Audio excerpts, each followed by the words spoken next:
Тысырын олықтоқтырын бір тын кығылғата кыстығы тәңе торағын. Onun олорор же пондатыгар бары социальный объекттерге этити ситимин туруга ан бастыкынан контролланар. Холобра билеген таттылугун усамман хелегер кени титер ситимге кетахыллары холбоохун үлете тетимняхтик барар. 579 ынақ сөйіләқ, бір отчо сылғылақ, 12 бағаны қағайсывалақ усаммаға күн бүгін 346 ки олырыр. Бұланнақ үлетімігер бұйылғыттан нәхілекке, тұқ кейтен ұйғылақ олығын тепштерге үгісілі ұтылынна.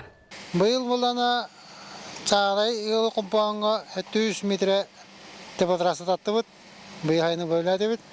Оннан 14 ол құмпуан оқтақ, пока решениялан әкеті әдялар, атақ трассы бұд таддан бүппіде. Кейін етістер систем бір бастақынан өлі ветерана Светлана Захаровна Максимова жетігер қолбану ару тұрар. Трасса олотчу тардылдан сылас бәрелері қалбыт. Бұл жебет размера хин балайда улахан боланыттан сыл ұстата икки улахан камағының тұру ретебет. Тұғы кейтегер қолыбыра кығын ұстата аңардас оғығын кәтен, қотының кәтен, дишне біреметі дағаны ағаяқ күрдік. Оннықтан оджас ола бұл састақ жоңғы тұғы сиригер олар-оларғар бұл улахан ролы оньоға дейінібін. Үлі мантан сас салғаны анығызғы оттық кемегардылы нехелек бағайар үгісіла, ететер системге қолбанын күннәғі же от бүппәтті бүгін сұрық қағылғата бұхарылы тұрдаға. Вера Матвеева, Петр Докторов, Саха телевидениете, Татты Луха.